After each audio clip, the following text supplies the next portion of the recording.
Biggest predictors of encountering law enforcement, of being stopped, of being arrested, of being investigated, of being tried, of being successfully convicted, being generally criminalized, of serving time inside of an incarceration facility. The strongest predictors don't apply to my social situation, my position. What this means is we ought to think less about individuals who are guilty and who are innocent, and individuals who are more or less incarcerable, and what the conditions of incarcerability look like, and where we sit on those spectrums ourselves, and where people who are situated near us may be sitting on that spectrum as well.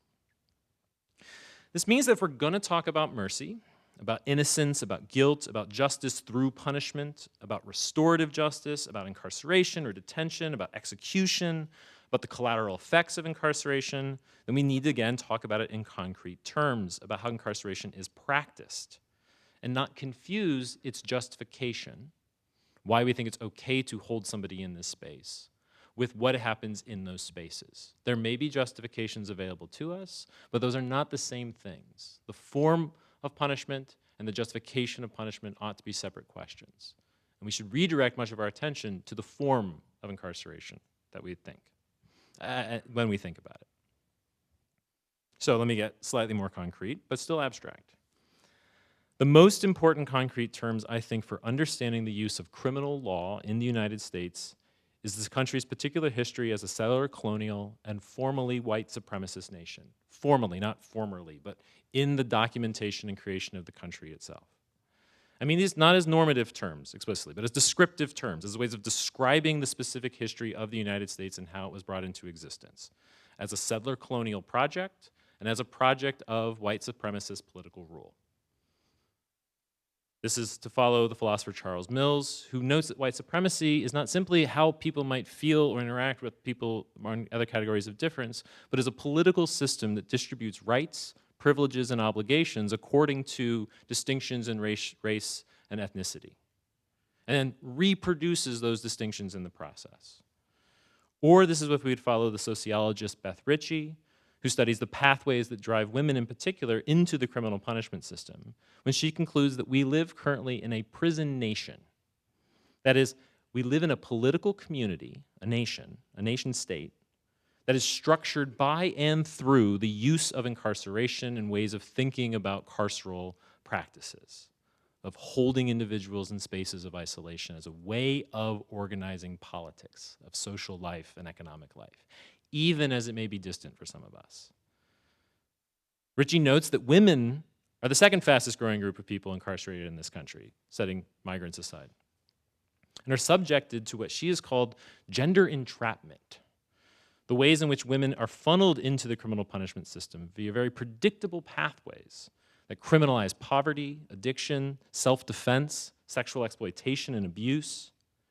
And it may be typical for us to think about a divide between victims and survivors of crime who are on the outside and criminals and aggressors who are on the inside. But jails and prisons in the US are full of victims and survivors.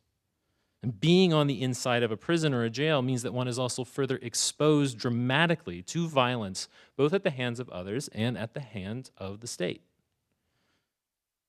So 5. This means I think we have to start with a series of questions when we talk about how we would show mercy within the criminal punishment system, when rightly attend not simply to those who have been wrongly convicted, although they may be a top priority for us, to those who are innocent, although that may offend our moral sensibilities the strongest, and to those who we think might be rightly over-punished or over-incarcerated or disproportionately harmed. Because there's a great number of people who we might think deserve to be there, and yet whose security, whose lives, and whose connections to the world are still worthy of our attention and our respect. Now, mercy is one path that helps us think about this. Mercy is a way to think about those individuals whom we might want to hold to account, but we might want to do so in a way that leaves us in a better world than before, and not simply a world that exercises our anger and our frustration at things outside of our control. Mercy might be a path to that. There are some pitfalls, I think, for it, and we can bring up some of those. If mercy takes us down the path of merely trying to fix prisons and jails in the US, then we will have stayed on the path of carceral dependence, stayed on the way of thinking that we need not address those fundamental underlying conditions of which incarceration might be a symptom more than a cause of harms. This motivates my 3 questions. Question 1. When we rightly focus on the innocent as those in most in need of release from confinement, how do we do so without embracing the notion that guilty are deserving of the conditions that we leave them in? Part of this is, if you've came here today concerned about mass incarceration, a phrase that has taken over conversations about this in the last 15 years or so.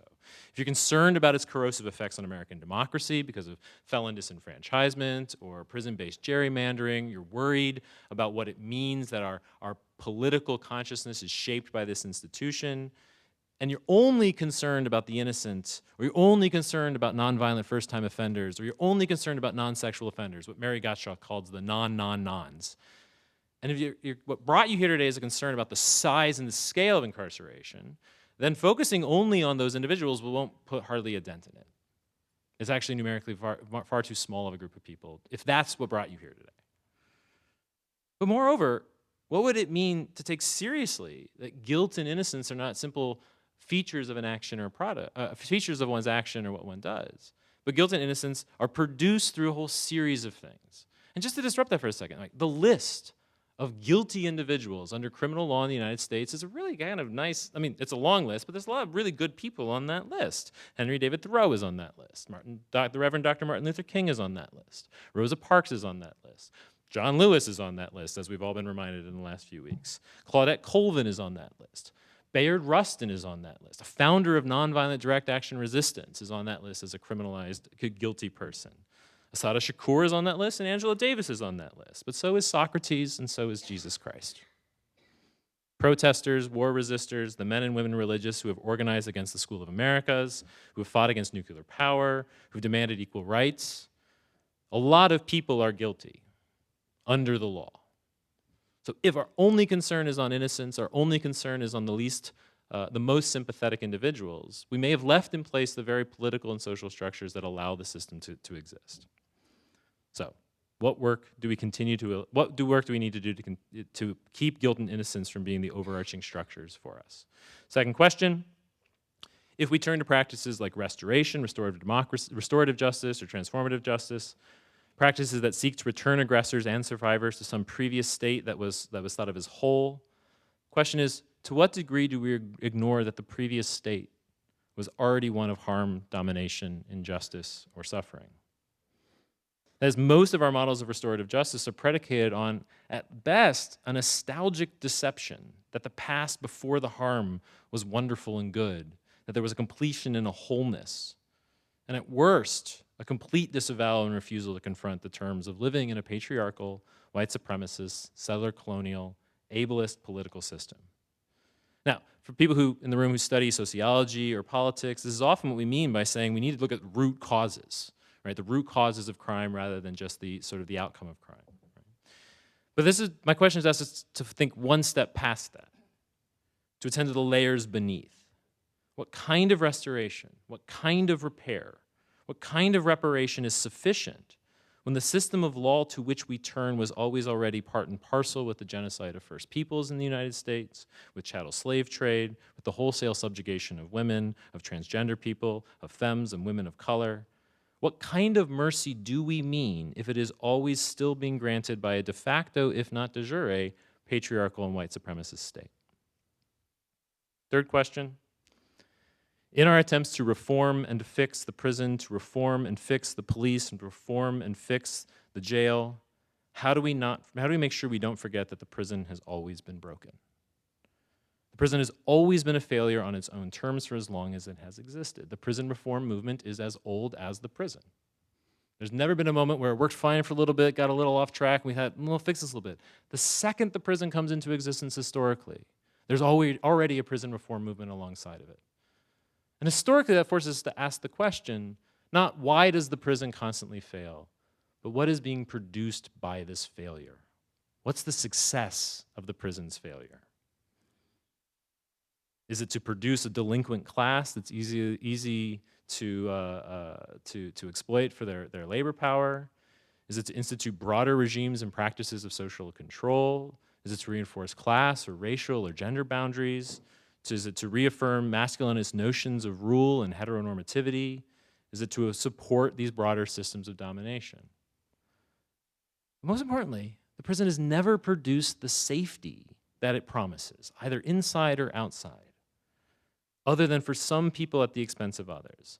And not because it fails to correctly identify the guilty from the innocent, but because it brings those categories into existence itself. That is, what if the problem of the prison is not that it's not working, but that it's working perfectly? It just doesn't work for everyone. Thank you.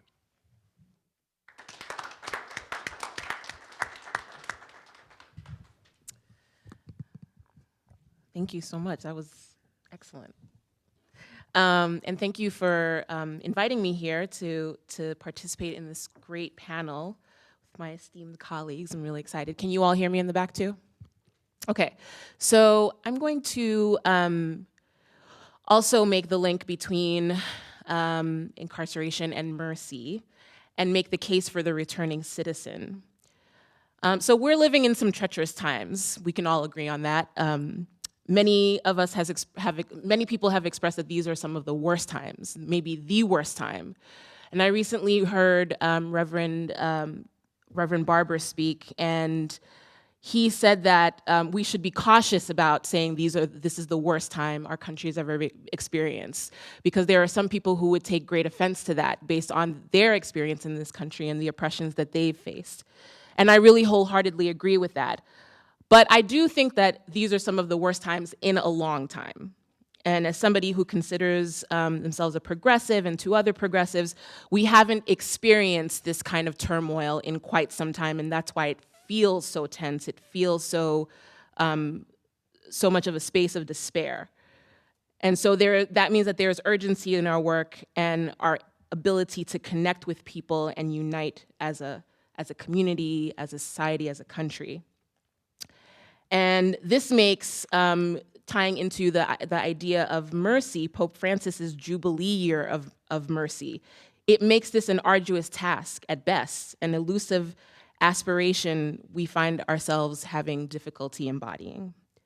I think about the actions taken by this current administration on immigrants in this country, the sheer disregard for humanity and their struggles and their genuine desire to share in this idea of freedom and equity, equality.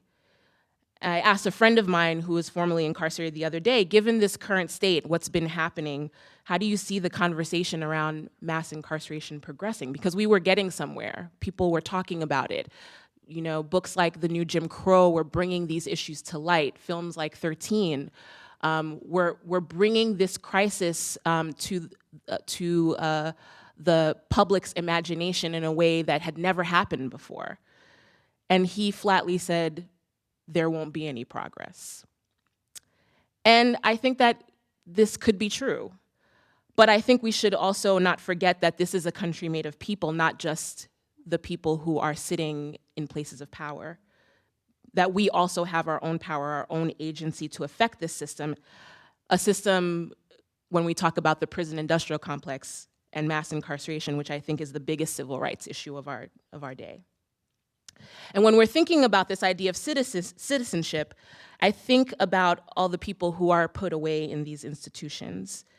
And I've tried to make it my life's work to interrogate this system, to think about folks as human beings, and to connect that idea with people who are on the outside.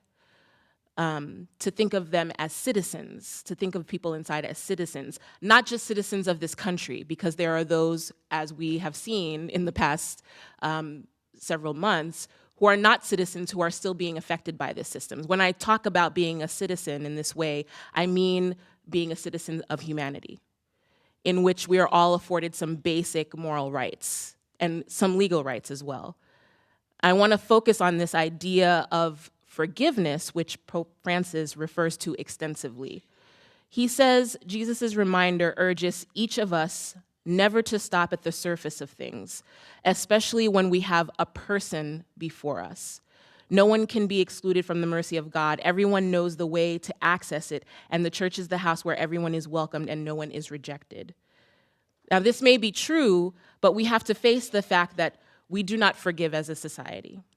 What good does it do if there is a safe space in the church or in other institutions in our communities which exercise mercy, yet outside cannot extend this philosophy to our daily lives or the lives of our brothers or sisters, regardless of their faith, regardless of where they come from, regardless of what they believe? What is our role in the manifestation of a merciful society? When I think of mercy, I do not think about it in the sense of a sense of pity. I think about an equality of community where all people in that community are deserving of a right to their dignity and humanity, the right to live, support their families, love, be happy. Our country claims equality for all, but the 13th Amendment, right off the bat, prohibits that for people who are convicted of crimes. And so there are loopholes even in this idea of freedom, in this philosophy of equity for all, that is deeply embedded in our laws. And as I was having this conversation with somebody the other day about the 13th Amendment and about this system of mass incarceration, it occurred to me that we could talk about systemic oppression and we could talk about breaking down the system, abolishing it, but if we never return to the 13th Amendment, if we never remove that clause, it does not matter what we do after that, because we are only putting Band-Aids on a system which starts with that one line. This comes from, so the way that this manifests itself, this one clause in the 13th Amendment, it looks like voter disenfranchisement. It looks like the denial of access to government services. It looks like limited access to higher education. It looks like the inability to gain employment. And on this last point, as a country, we are particularly egregious in this. Take, for example, the story of Tim Baker, as told by the Fort Worth Star-Telegram reporter Mitch Mitchell. Baker had a number of scrapes with the law, ending with felony convictions on 2 charges of driving while intoxicated. And after an 8-year prison stay, he was released. So he got a job as a heating and air conditioning technician and reunited with his family. But he was let go after the company began working for a school district, which prohibits convicted felons from being on school property. So Baker's crime had nothing to do with children, but because it was baked into the law and there was this catch-all legislation, all of a sudden now he lost his job, for which he was well qualified. Or take the case of a catch-22 faced by DC resident Hayward Warner, as reported in a 2009 Washington Times article. He left out his convictions, 1 for robbery, 2 for selling narcotics, on a job application for a road maintenance position. And he was hired and worked for 2 years until his background was checked randomly. The employer fired him for lying on his job application. And he said, "But if I wouldn't have lied, you understand, I wouldn't have gotten the job. And I wasn't doing anything but pushing lawnmower." Now, why is this problematic, besides the obvious disenfranchisement? According to the Congressional Research Service, within 3 years of release, 67.8% of ex-offenders are arrested. And within 5 years, or rearrested. And within 5 years, 76.6% are rearrested. And these numbers are staggering. I mean, if you think about this, think about these numbers. 67.8 within 5 years, within 3 years, and 76.6% within 5 years. Staggering numbers. I mean, so this is not a system that is set up to reform people if this many people are being rearrested, if this is what the system claims it's supposed to be doing. Now, in these statistics, you may hear the number of people who are being rearrested, but I also hear the number of people, I also hear the number of people, as much as 80%, who are coming back to our communities. And you can look at it as reoffending, recidivism, however you want to do it. But if you take a step back from the place where people are rearrested, they're first returning to our communities. And when they do this without being provided with the tools to be successful, they're hurt and we are hurt in the process as well. Many would argue that rehabilitation is disguised rhetoric that seeks to reform, quote unquote, a person, as if they are broken when they come into the system. Andrew very eloquently stated that in these systems, there are many people who are victims and survivors of many things. And if we make the assumption that all people who enter the system need to be fixed, this is what the system does. It assumes that somebody is broken, that they need to be fixed, that the system will fix them, and then they'll be able to return to society. But if you look at the stats, something is going wrong in this system. Something is not working within this system. Since most people, however, come into correctional custody and are incarcerated for nonviolent offenses, or even if they are incarcerated for violent offenses, it may not be the case that they need rehabilitation. It may be the case that they are innocent. It may be the case that they made a mistake. It may be that they were a victim of circumstance, or a victim who also then got caught up in a crime. And the idea would be that they're not in need of rehabilitation, but something else. And it's a radical thought because our system is set up to punish people, not really rehabilitate people. This is the underlying truth of our system. So although its original intent was to rehabilitate, it has long since strayed from this purpose. And conversations are moving back in that direction with the public realization that we are in the middle of a crisis. But I don't really know how those conversations will proceed and progress based on the administration and the climate that we have now. So although there's heightened awareness about this crisis, there is still a long way to go if we want to dismantle it. And perhaps if we think about it differently, shift our perspective, as someone like Marianne Williamson likes to say, if we can shift the outcome of what happens to people who are released from the institutions, we can do this by shifting our thoughts, shifting our philosophy around what this system is meant to do, or the fact that the system exists and maybe it doesn't need to exist at all. The shift could be offering opportunity instead of oppression, removing barriers to employment and livability for folks who are coming out, for our returning citizens. This would mean less people coming back to prisons, which would mean less people in prison, which would mean more people contributing to our communities, more people coming back to live with their families, coming home and having a positive impact on their children. And these positive outcomes don't just benefit the people who have been impacted by the system, they benefit all of us. So how do we make a dent into this crisis? Because we can talk about systemic change all day long, but many of us are not in a position to make these kinds of radical changes. We're not going to see the abolishment of the prison system in our lifetimes. But that doesn't mean that we don't have agency to do something.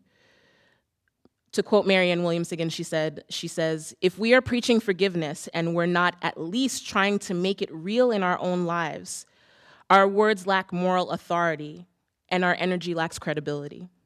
Forgiveness is not always easy, and at times it feels more painful than the wound we suffered to forgive the one that inflicted it. And yet there is no peace without forgiveness. This crisis is not just to be fought on a legislative level, it's to be fought in the hearts and minds of every American. And it begins with forgiveness, a willingness to accept that one has atoned for their actions, done their time, which could, by the way, mean it doesn't necessarily mean having to do time in a prison. But this is another topic altogether. But being able to accept and see someone's humanity.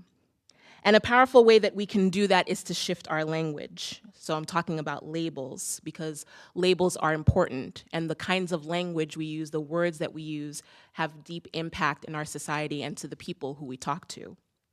To give you an example, I'm going to have you do a little exercise. If everybody would just close their eyes for a second and think briefly of one of the worst things that you've ever done. And think about how that incident, that thing that you did, makes you feel. And imagine now that for the rest of your life, you are defined and labeled by that thing that you did. This is what it feels to be like. This is what it feels for a formerly incarcerated. This is what it feels like to be labeled for the rest of their lives by something that they did in their past. You can open your eyes now. When we put a label on a person, it becomes what we want to impose on them in some kind of box. And we need to break out of this. So I'm going to challenge you all as a small action to do going forward to not use some of these labels that we use to talk about folks who are on the inside, mainly criminal, inmate, prisoner, murderer, et cetera, et cetera, et cetera.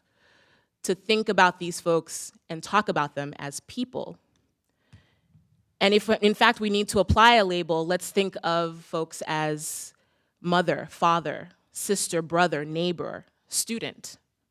Let's think about a person who has a life, who wants the same things out of life that we want.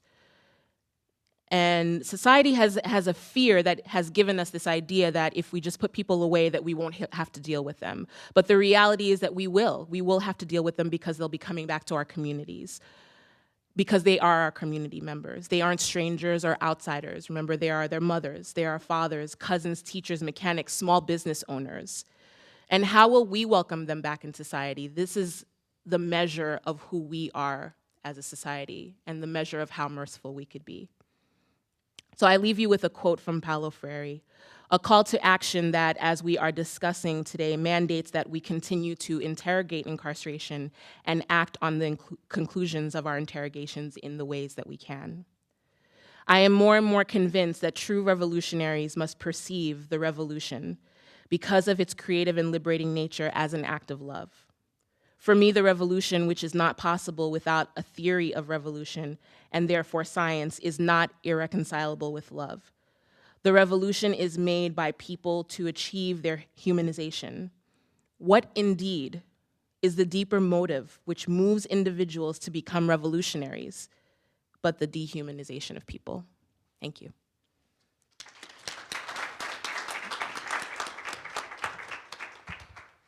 Good afternoon. It's great to be back. I recently graduated from LMU, and so thank you, that's right. So to walk across campus and make my way to the library and just look around felt great. I'm going to speak about this interrogation of incarceration from a personal point of view, and maybe join in not only about my own life, but also the life of people I know. And there's a man here, Paul, who was with me in Folsom.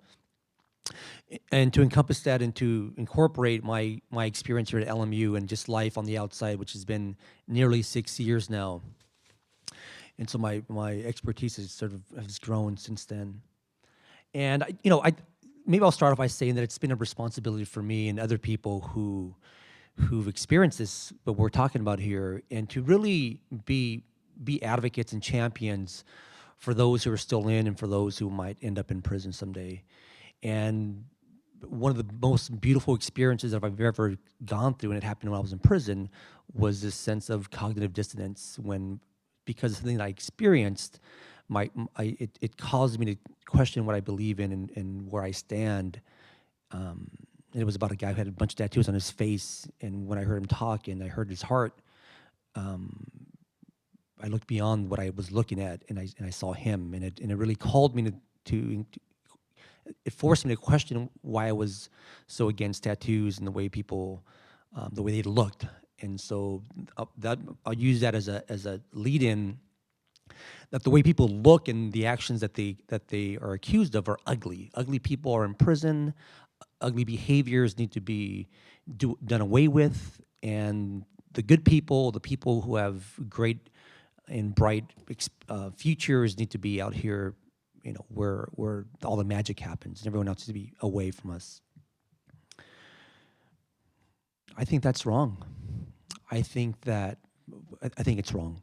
But I think for someone who has been persecuted and then ultimately prosecuted wrongfully, and I agree, there has to be, we have to sort of move away from just pampering or looking out for those who are innocent. This is something that maybe shouldn't be sliced up that way. But the idea that has really been my focus now is this idea of mercy. And when we're obligated or we're moved to be merciful, my talk is really about how do you embrace mercy? how does someone who has done something ugly or has been accused of doing something ugly, how do they embrace that and then live their lives? How do you live with forgiveness after you've been forgiven? Ella talked about, it was beautiful, thank you for saying this, but Ella talked about the dehumanization that is part of the process of being incarcerated, and being reminded of what you did, for those who are guilty, being reminded of what you did and how you will never be able to shake that, how you, no matter what you do, in some cases, what you say, how you evolve, we're going to remember what happened. The truth is that as a society, we can move away from that. We can truly embrace the true definition of forgiveness and embrace in mercy in other people and allow them to be human again. This idea that incarceration and beyond the systemic issues here we're talking about, the heart issue, the individual growth that we all expect from each other, incarceration or not, is what I want to really focus on and what I've been talking about so far. Sadly, what myself and other people have come to realize, that incarceration, when it comes to just a human level, has been, at least I'm better than them. At least I'm not in prison. At least I'm not tagged with those titles. At least I'm out. I'm free. And it's unfortunate that some people have moved into, and obviously no one in this room have moved into using people who are incarcerated as a reference. At least I'm not one of them. And for someone who has been considered one of them, it's really unfortunate that maybe the perception is that society thinks of you that way.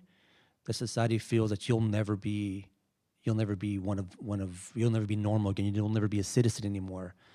And so then you return, non-lifers or even lifers return to society, and psychologically, the barriers are still there. Even though society has embraced the fact that there's a new climate now, we're going to soften our hearts for those who have been for those who have been incarcerated. For me, the premise is, and the work I'm doing now is to say, look, let's really be serious about this. That is your past. That is something that has haunted you for many years now, but you have to embrace the fact that you're out. This morning I woke up to a Facebook feed about a guy who did 20 years in prison, and he's out now. He's been out for about 4 years, and it was a cry for help. He started talking about how he can't find himself out of here. There's no identity. Like, he can't sort of fit in, and he's in Northern California. And he went on and on about how no one can understand him. And although I didn't reach out to him immediately, I'm going to call him later on, because it's at the core of what I'm talking about, is that maybe, and what I will say, and I'll say it now, is that maybe what this guy has to really embrace is that forgive yourself, like really understand that this is happening within you. Society has been welcome. You've been welcomed back into society, and let that one moment of forgiveness not need to replay itself over and over to remind you that you're okay. And I think I've said enough, but the idea is we would love some Q&A now, I think, right? Thank you, everybody.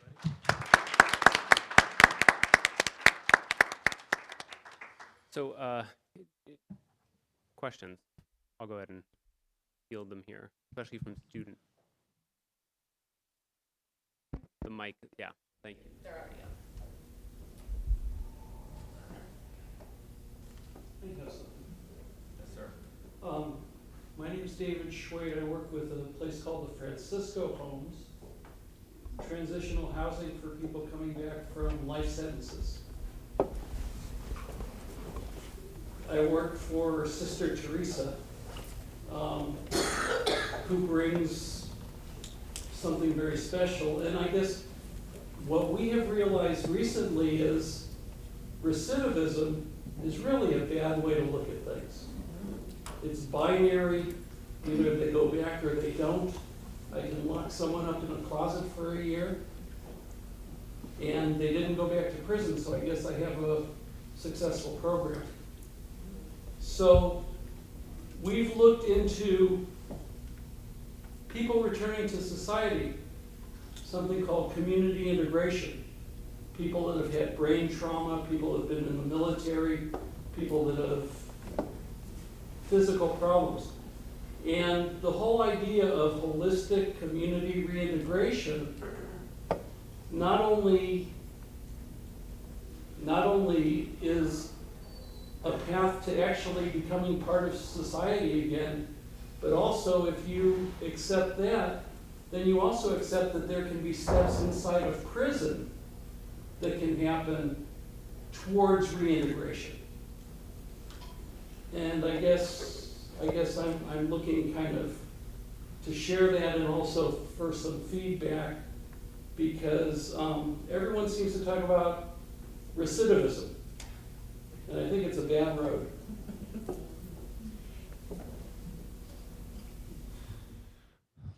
I think if for the person who is incarcerated and he or she is waiting for the day that they're released to embrace what it feels to be free and to maybe dream about what their future looks like, I think it's too late. And you know what I hear you say is that either programs that existed and they're gone and now they're back, if it's involving rehabilitative programs that the prison is offering or schooling, that's all great. But I think from an individual level, when you arrive to prison, I think there needs to be a program that you start thinking about what's going to happen when you get out from day one, and not wait until you got parole plans or you're up for the board or you're almost done with your sentence, because by then I think it's too late. And I think that we as a society and the system itself is not designed that way. It's, in speaking from experience, this is what happens. You get to a prison, you're introduced. There's a big committee for you. There's the people who sit sort of like in a panel, and they say, welcome, you're here at Folsom. You'll be living in specific building. What are you into? What kind of job do you want? And once that's all done, they don't see you for another year. So there's a year that goes by where you're just like, have fun, and we'll call you back a year later and see how things are going, or if you're still alive or what's happening. And that's the problem. One of the problems. Yes, I mean, I really appreciate that. One of the things that I've learned, wide picture, right? This has been made really well, I think. Most people who go to prison come out of prison. The overwhelming majority of people who go to prison get out of prison. The most common, you know somebody who's been in prison almost without doubt statistically, whether you realize it or not. Because almost everybody who goes to prison eventually comes out. And I mean, even life sentences are likely to come out of prison. California's been particularly not good on that for a long period of time around the parole system, but like the overwhelming majority of people who go to prison leave prison. The overwhelming majority of people who go to jail, right? And this is also an important thing to distinguish between how jails work and how prisons work, right? Going to jail could simply be because you got picked up on a DUI that then is expunged, or you were at a protest and got kettled with a whole bunch of people, right? So actually, the recidivism thing is, I think this is really important both at a public policy level to stop using that as our benchmark. But even within that, like the numbers you quoted were about rearrest, right? Not reconviction and resentencing per se, but rearrest. Yeah, right? Walking down the street too slow. Well, and then the particular thing that happens often where the conditions of release, especially under parole, this is something whenever I teach classes about this, it's always that sort of interesting moment when things that aren't illegal can become illegal for you, right?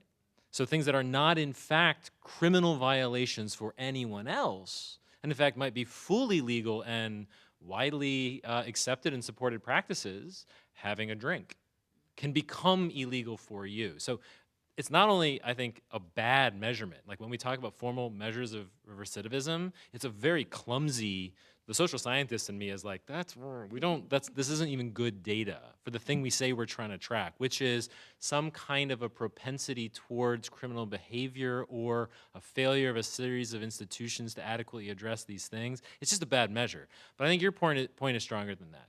If the only thing that counts as success for us is not ending back ending up back in a system where the numbers work like this and have always worked like that. We need to talk about things in different ways. So just one example, I'm going to plug also an inside program that's been sort of building, and there's a lesson to be learned for this. So there's been a program for years at Cal State San Francisco called Project Rebound. It's been around for at least 20 years, I think, at this point. And it's modeled basically on a veteran's office on a college campus, right? Where it says, look, we know you're not a traditional student who arrives at this campus, and so you're gonna have needs and concerns you need to talk about with people, and so we're gonna build some support for you, right? You're coming back from military service, and you're gonna be older than a lot of students. There's gonna be questions you have about your funding and how it's gonna work. So we built a veterans office on campus. Almost every university campus in the country has an office like this. Project Rebound built an office for folks returning from jail and prison on campus. They're trying to build a prison to school pipeline.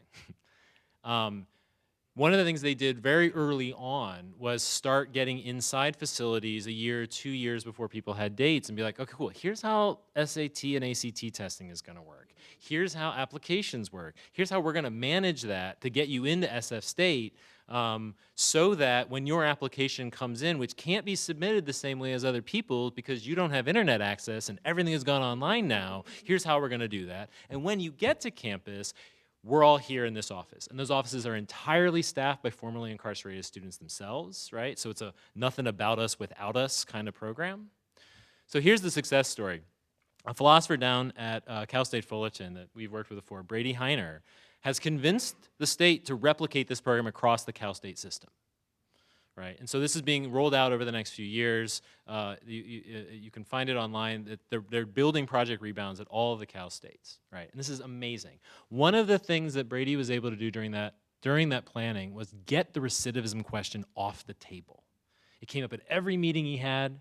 Every time he sat down with the chancellor's office, every time he sat down with funders, they were like, cool, tell us about the recidivism rates. That's how we're gonna sell it.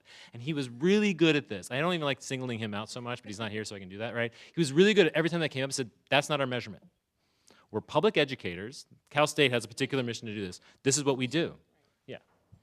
Yeah, and I was just to add to what you were saying, I love how you bring up this idea of community reintegration because it goes back to the language piece and tying into what you're saying as well, because it's not just, so I just pointed out the language part about how we talk about people, but there's the system as well, and these terms that are in the water are still punitive terms, and so as long as we continue to use them in the public imagination, we're still on the road to punishment. We're still on even if we're on the road to rehabilitation. I really dislike that term because it implies that people are broken and that there are no other ways that they can be successful without being repaired and put back together by the system that put them there. And I think that is very problematic. Thank you, all three of you, so much for your remarks, and particularly the exhortation to view incarcerated persons as persons. Because I think that's enormously important. But, and this is unfair, because we asked you to reflect on things in light of mercy, which is a philosophical concept. But as I listened, I was struck by the fact that these are appeals to moral terms and concepts of justice and dignity. And as current conversations are making very clear, so much of our current system of incarceration is bound up with economic structures, and particularly capitalist structures. And the whole phenomenon of for-profit prisons and for-profit detention now actively incentivizes not seeing these people as persons, but as units of potential profit. So in these conversations, as we work for greater dignity, and justice and mercy toward these persons, how can we make inroads toward dismantling these structures that are not really receptive to these categories? That's a great question.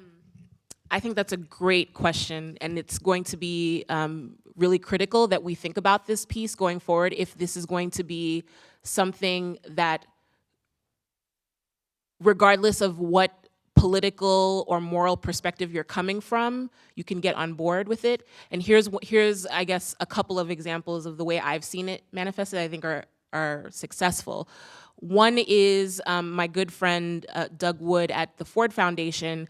He, as we were in different circles talking about this problem, urged us to think about it if we're talking to folks on the right or conservatives, to not think about it as a justice issue, to think about it in terms that would speak to other people's political and philosophical leanings, like thinking about it as an economic issue, or thinking about it as a public safety issue, or thinking about it as a community renewal issue, which lots of people can get on board with and doesn't necessarily have to tap into some of the other polarizing sort of like aspects of this, and this sort of like feel-good aspects, which are important. But then when you're organizing, you have to know the other side's positionality. You have to know what keeps them up at night, what things are important to them, and speak to those things. And it's not compromising. I think it's sitting and being very strategic about how we get to the goals that we want to get to. If those are the most important things, if our most important goal is to reduce the population or to get prisons, rid of prisons altogether, we can't necessarily be stuck in the ways that make us feel that it's morally correct. We can still keep our values, but also be very intentional about how we approach others who may not share our values. And I think the other piece is, although I'm not sure how this is all going to play out now with this new administration, but I do think there were conversations that were happening that were in bipartisan spaces around at least changing, reforming, doing something to our state of mass incarceration because of the economic issue. So there is the private prison piece, which speaks more to what you're talking about, which Obama had begun trying to deconstruct, and who knows now what if that will be overturned and then even expanded in our current administration. But besides that, there were lots of conversations that were happening because people were starting to realize how much prisons were costing and how much they were costing states and how they were depleting resources in communities. And so there were conversations about how to change some of those things, and it remains to be seen if those conversations can be sustained in light of the times that we're living in.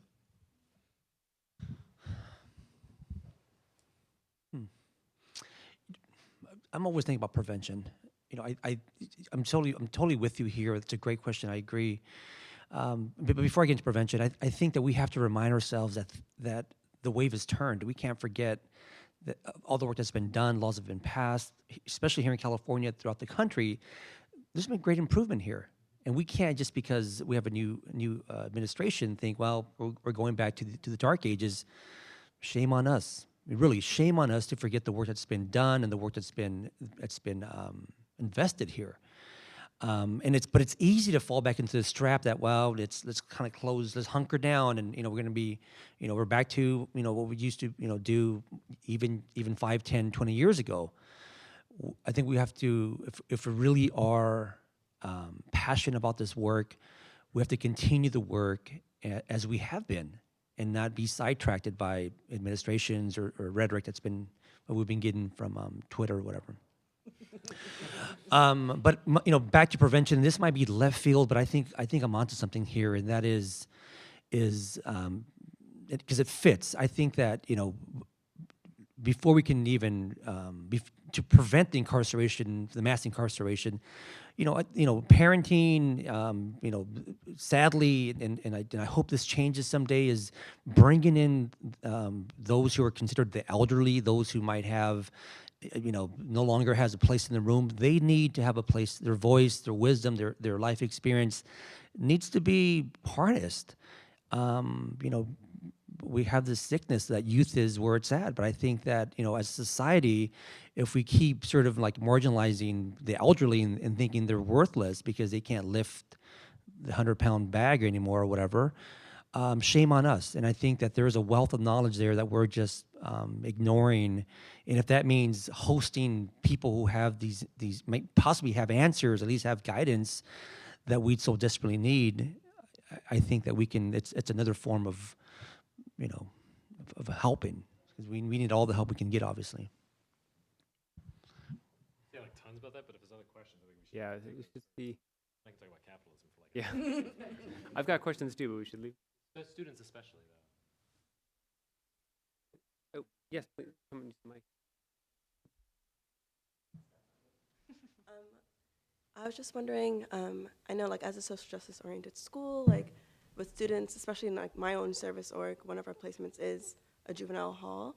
But I think sometimes, especially at LMU, we have that issue of how do we go a step further versus just kind of more like one-on-one type of work. How do students get involved in dismantling and really making a change, like with numbers and with significant impact in even the local community, but in general, like with this problem? Sure. I think I get this question a lot from students, and I love the fire and the passion is definitely necessary because some of us who are older don't have it as much. But I think the thing that I think is really important, especially if you're just starting out and wanting to be useful, is to look at what's already happening. And California, as sort of like far behind the ball as we are on this particular issue, which is very surprising for California, but I say that also to say that there are lots of organizations that are systematically and furiously working towards changing the system that we have. In LA, there's Youth Justice Coalition. If you're interested in working with youth, they do incredible work around this. There's the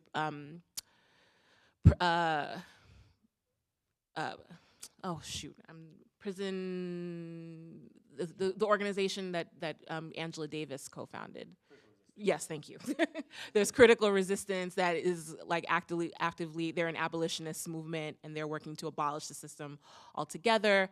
And then if you want to work on policy stuff, there's Californians for a Responsible Budget, there's CURB.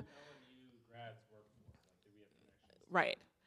So all the way from the grassroots, if you need to be in the streets with signs, working with young people, or trying to make inroads on that level, there's organizations that do that work all the way up to the policy work.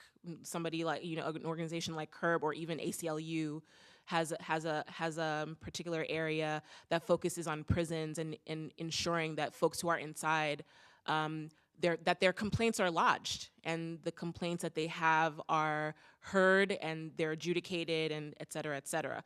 So I think that is the best way, because there are folks who have been working for years on this work, and I think sometimes it's difficult for not talking about youth in this instance, just people who try to sort of like on the side make change.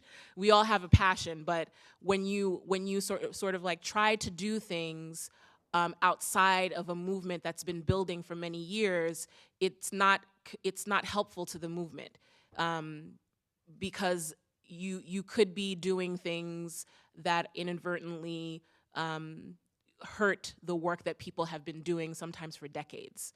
So I always advocate there are plenty of organizations out there. They survive on people providing service, of people giving their time, giving their resources. Even if you don't have time, if you have funds, whatever you can do, makes a tremendous difference in some of the work that these organizations do.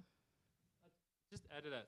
So one of the coolest things about the prison industrial complex framework, or the abolitionist framework, even if you don't want to go all the way with the goals and outcomes, is one of the key things that those ways of understanding how incarceration works is that it works in a lot of spaces, right? So the prison industrial complex model which is specifically referencing the military-industrial complex model, where you discover, one, that when profit motives emerge for a practice, you'll have more of it regardless of whether you need it, right? So this is Eisenhower's warning that as soon as you make it profitable, sitting in a building built by Raytheon, right? As soon as you make it profitable, right, to have war, you'll have more war. And the PIC framework starts from that same principle and says as soon as you make it profitable in some way that you're gonna need prisons, you're gonna have more of them, right? And so at one level, this is actually a quick note on the private prison question back in, right? So this was a big success in the last 2 years of the movement of a galvanization around private prisons as a thing we could work on. Two problems with that. One, it's an incredibly small number of facilities in the United States. As a percentage of where people are incarcerated, more than 90% of people who are incarcerated in state facilities, state and local facilities. So first problem is that it's a small piece of the pie. Second problem is it misses all of the other profit motivations that feed into that state system. That isn't to say private prisons aren't a problem. I think actually to a certain degree that we have them at all should like surprise everybody in the first place. The current kind of moment that jumps out at us is the concentration of private facilities are at federal levels, and most private facilities aren't under the Justice Department, they're under Homeland Security, they're immigration detention facilities. So the orders that came out under the last few days of the Obama administration focused specifically not even on detention facilities, but focused on private prisons under the Bureau of Justice. So there's the killjoy in me was always just like, yay, this is not that good, right? Yeah. All the other ways in which systems of production feed into the state system is where the prison industrial complex model sort of jumps out, right? And this works at any state institution, right? California, CSU, and UCLA, right? They bid with private contractors, right? And private contracting is the backbone of the state system. Let me connect that back out, right? So one of the places there's been some success recent years is universities talking about divestment campaigns, right? So there's the thing on campus that folks can do, right? Now divestment is a limited practice, but we know that most private universities hold portfolios, because it's often hard to find out what's in those portfolios. But we also know there's a history of student movement and student mobilization that uses and focuses on a university's holdings as a way, not simply to retract from those if possible, but also to draw attention to those broader connections, right? And those broader connections, I think that this is the great virtue. Here's the thing about doing public education work and about doing anti-poverty work and about doing day-to-day mediation work. That's all addressing the prison industrial complex, right? Working on police violence issues is maybe closer. Working on any number of issues that can be captured by or that the prison or the jail kind of sits in the middle of, mental health questions, homelessness in Los Angeles especially, right? You want to talk about a failed series of policies of criminalization that this city has been invested in for decades and keeps re-upping for some reason, making it illegal to sleep in a car as a way of dealing with homelessness, right? Working on those issues is also working on mass incarceration, right? So the language that I've always found very helpful when Angela Davis talks about this, who's co-founder of a anti-prison organization, but also like a really, not that these are in contradiction, a very smart philosopher and theorist of forms of how mercy, how forgiveness function. She shifts the question for us. She says, what would be the conditions under which prisons were obsolete? Start making a list of all of the things that we rely on or we assume that prisons are doing. And some of that is like very specifically like, yes, punishing wrongdoers, but also it's like providing mental health care in this country for individuals who become criminalized by the system, right? For responding to urgent needs that aren't necessarily tied to violations of laws, right? Like that we have a single number like 911 to call for all sort of responses means that the criminal justice system gets involved in a whole lot of things it need not be involved in. Right? I don't know why when I have a flat on the 405, I need to alert highway patrol, right? But it often happens very immediately, right? And I got to start worrying about a whole series of things that may or may not be in my car perhaps, it would otherwise not be a question, and I wouldn't have to adjust and shift my behavior. I mean, from my insurance to whatever else I'm carrying, right? Like that need not be in that question, right? So insofar as all of those spaces are spaces to work on these issues, there's a proliferation of them, right? And I think that's the other thing that flips to it. Besides joining organizations that work on this stuff and noticing that a lot of organizations, especially in the last few years around the Black Lives Matter movement, have aligned themselves very strongly with the critique of the criminal justice system as a way of talking about, we have a long history of investing in prisons and investing in a carceral system, we could invest in other things. So we need to fund black futures. This is the BYP 100s program out of Chicago, right? If we're going to talk about investments and huge state investments, let's redirect those investment dollars. That's a public policy concern. But quotidian ones too. So something I learned from critical resistance at a training I was at years ago, right, is there are tons of ways that you're already practicing forms of critical engagement with avoiding the carceral state. Anyone who's ever been at a bar with a friend who's had too much to drink knows how to work on everyday acts of prison abolition, right? Because when your friend's gonna get behind the wheel of the car, how many of you call 911? I mean, you're incredibly creative in that moment of non-police-based ways of mitigating harm. You can come up with all kinds of stuff to keep your friend from getting behind the. Not all of it's like, you know, super nice and lovey. Like you might steal the keys. You might do all kinds of things to keep from bringing the power of the state in to remedy a situation that they need not be a part of. Now, why is it you're willing to do that for your friend, but not for somebody you don't know as well? We're incredibly creative at not relying on these systems, these institutions, and all the harms they create. In some situations, what would it mean to broaden those spaces? So a question I often ask my classes when we talk about this program is, what would have to be true about, keep it here, at LMU, that isn't true today, but would have to be true at LMU, that if when you were walking from the library down to U-Hall, you had your wallet stolen, what would have to be in place or have to be reality that calling the police isn't what you would do?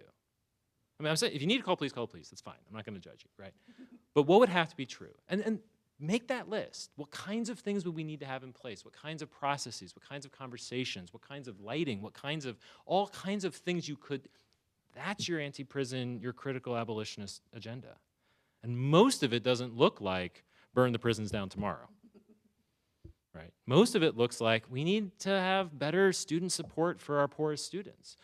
We need to have community connections with each other such that if somebody does something, we have a way of responding to them that doesn't necessarily involve them being removed from our community. We need to have a whole bunch of things we don't have, but we could build. We could build those things. And we could do it locally too, right? So CR is good. They're like, you do often do the work where you are. Right? If I can add, Yeah, Andrew. I've talked too much. And this is just remembering my time here at LMU and just life in general, is that if you've embraced these positions of being an advocate, of being someone who's in my definition on the right side, and there's someone in class who says something that maybe has been handed down to them, because we're, you know, assuming we're talking about a traditional student, these are things that you've embraced from your family or where you come from. You know, the courageous moment happens when you sort of say, I have a response for that, or I need to, you know, interject or say something. But saying something is what I'm recommending, instead of letting that sort of fester in you when you walk out of class. Is just not like sort of seizing the moment with the even if it's calling out the professor as well, privately or however you want to do it, but allowing that to be heard. Can I tell a very quick story about Frankie? Yeah. So years ago, Frankie and I were inside some facilities.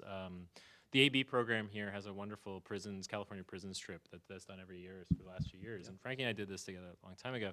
And we were inside, I think it was in San Quentin.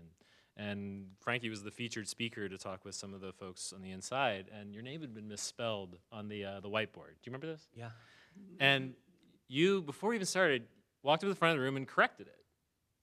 And it was sort of just nothing happened. But then when you started talking with the folks on the inside about that, you pointed at this and said, a long time ago I realized that when you see something that's wrong, you should fix it. And you should feel empowered to fix things when you see something's going wrong like that. And I remember sitting there, like, I was having a very, like, I'm a professor, like, you don't just go up to the whiteboard and erase a thing. Like, that whiteboard was there for a reason. And you very quietly pulled them aside afterwards and said, it's actually spelled with one R and then there's two R, right? But I think that's what I just heard you sort of say was like, there are tons of things in this community here, to keep it local for a minute, where we have and ought to be empowered to, when we see something going wrong, try to fix it, and to work together to try and fix it. And I think the faculty at this university and the administration and the staff should always take its lead whenever possible from the students in doing that, because you're going to be the most well situated, right, to see when something is going wrong. And we'll tell you that your analysis is wrong. You really need to think of that in a structural way. But that's fine. But like, that's part of the calling of a social justice institution as well, I think, at LMU. You see something wrong, try to fix it. Accept critique when it doesn't go right. Try and fix it again. There's a hand over here. Hi, my name is Armand, and I'm a civil engineering student here at LMU. I had a similar question as well. Considering the massive increase in the incarceration rates of non-violent offenders within the recent years, what would you say are specific motives of the government, rather than private prisons, for putting more and more people in prisons? Would it be purely for profit, or are there other interests as well, including maybe social, economic, political? In 1992, when I entered prison system, I saw these, like, what I envisioned would be these hardened criminals that looked angry and were mean, like really mean guys. And towards the end of my incarceration in 2011, my neighbor was this computer engineer, this nerdy white guy who I sort of made fun of when he tried to call me homie. Like, it sounded weird for this dorky white guy to try to call me homie, to try to connect with me.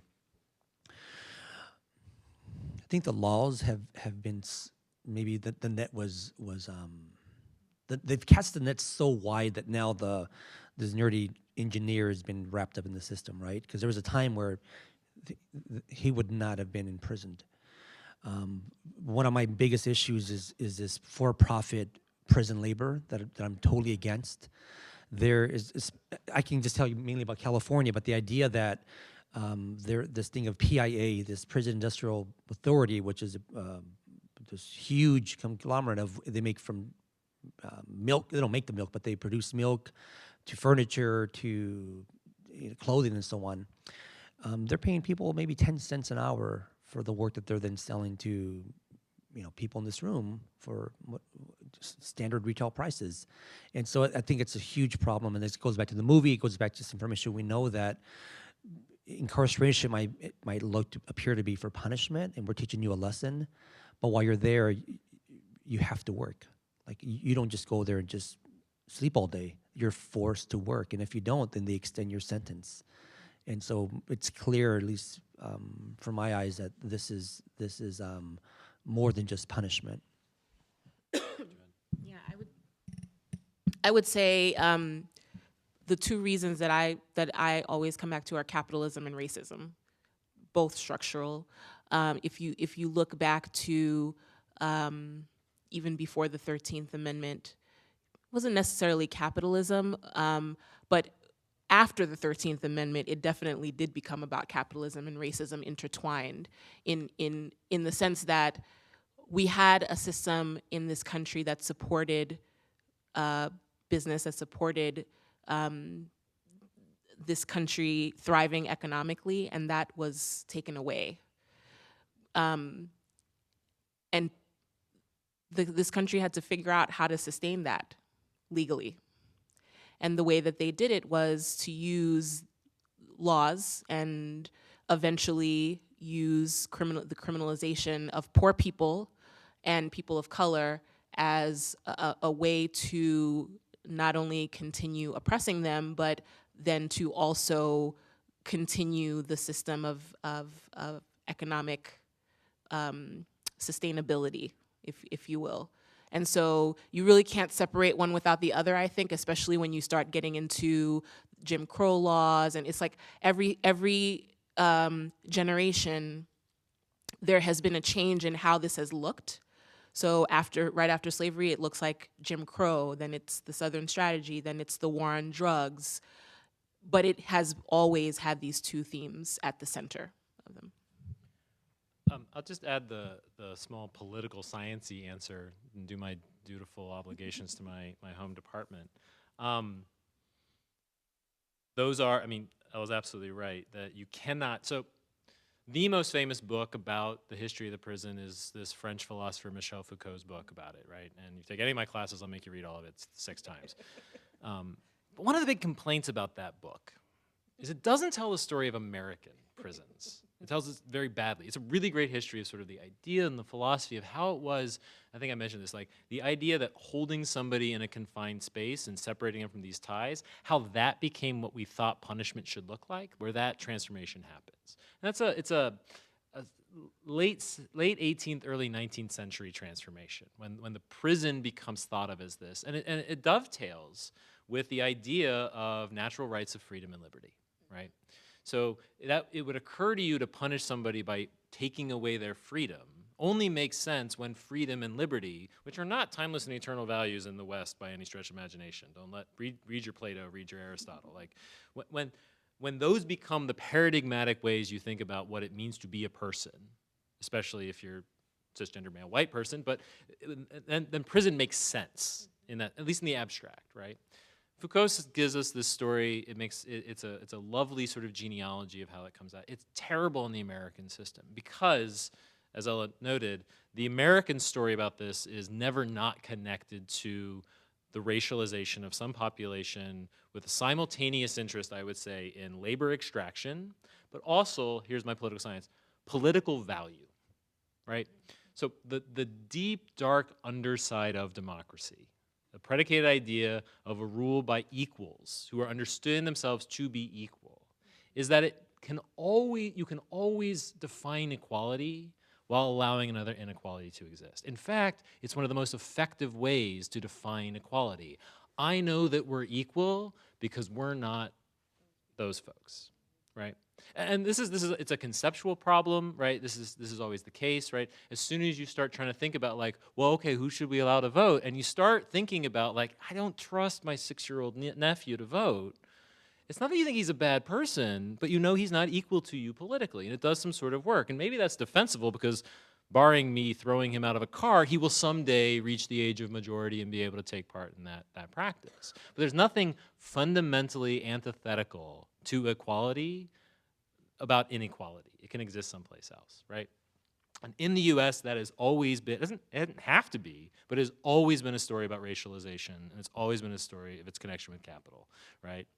And that includes settler colonialism and the subjugation of native peoples as a way of saying, this is an open space without politics. We can show up here and create a social contract. And we know we're doing something special, creating a social contract, because these people who are already here aren't really people like us. They didn't have government. They didn't have, right? And so that differentiation work always works, right? So fast forward through the long 20th century, how does this become a political project explicitly? At very key moments when the boundaries of who is included are being contested. The end of the Civil War, when you have the sudden, by law, the mass inclusion of a formerly unequaled, degraded population are now part of it, you get a renegotiation. Because we still need some definition. That's one way you can explain the loophole in the 13th Amendment. And you introduce that language there, right? Second big sort of expansion of how people are confined is the rise of women's suffrage. Now, we often miss this because most women in the 20th century weren't confined in jails and prisons. They were confined in mental hospitals and mental institutions, right? But it's a form of confinement, right? Big 19-teens, 1920s, second sort of huge wave of this.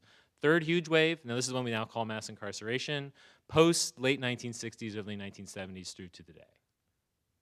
Post 1960s, right? As a response to the civil rights movement. And just so we're clear, this is a bipartisan project in the United States, right? So, professor for a second, 3 books you should read tomorrow. Naomi Murakawa's The First Civil Right, which tells the story of how the Great Society movement under Lyndon Johnson, where we're gonna deal with poverty, always included the stick. That the seeds of mass incarceration are planted by a liberal anti-poverty agenda that assumes we will reach out to everybody, but those who are unwilling to be brought into that project, we have another system for. And Nixon runs with it. So Nixon usually gets tagged as the person to do this, but Nixon was given the playbook, argued by Lyndon Johnson. Murakawa talks about that. And Elizabeth Hinton's new book, the name just went out of my head, tells the similar sort of trajectory. And these books are good because they don't fall into what I think folks on the left have done for a long time, which is scapegoat Republicans as solely responsible for this, right? single largest expansion of federal funding for incarceration in the U.S. comes under the Clinton administration in the 94 Omnibus Crime Bill, which 13 talks about extensively, right?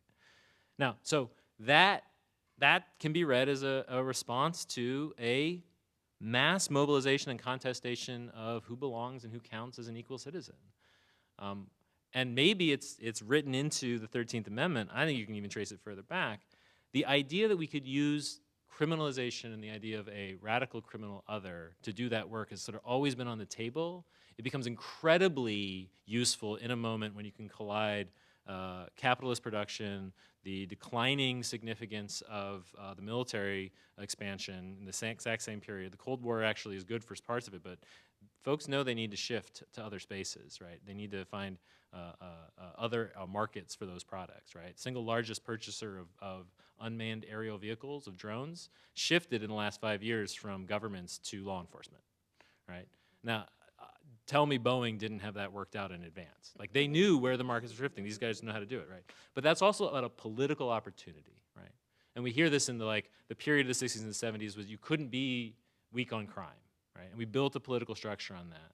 And then it just starts to become sort of strongly reinforcing. So I don't think that that's dispositive of all of these other explanations, but there's something peculiar about an American democracy being so comfortable with a high rate of incarceration, unless you realize we might be doing something with it that we don't want to admit, right? That we can't admit easily, because it's a deeply undemocratic practice. At the same time, it's kind of weirdly democratic. Oh, I want to restrict your liberty. And one more thing too, just adding to the political pressure piece, because in the case of liberals, and particularly when Clinton was running for office, I think on top, if you can layer all these things and see how deeply rooted this problem is, but there's a sacrificing of values in order to gain power, which is what the Democrats did in order, like they recognize that in order to regain political power, they had to give some things up that were part of their value system. So they may very well have valued diversity and, sort of like the ability for poor people and people of color to have rights and being advocates for them. But they had to sacrifice those things, and I can't believe that they did it unconsciously to be able to gain political power. It was a cost. But when you put that cost into perspective, that's people's lives, like millions of people's lives that were affected. Self-defeating too, right? You can swing almost every swing state in the U.S. by including criminals, people with criminal records in voting, right? Like when Nate Silver, a week before the election, had his 18 states to watch, half of them had disenfranchisement rates larger than the margins of error. So, I don't even know when we talk about universal suffrage, I don't know what we're referring to a certain degree, right? I'm sure this conversation could continue indefinitely, but unfortunately we will have to end there. On behalf of the Academy of Catholic Thought and Imagination, thank you all for being with us. We hope you'll join us for future ACTI events. We do have a calendar and a sign-up sheet out on the table out front. But in the meantime, please join me in thanking all of our speakers one last time. Thank you.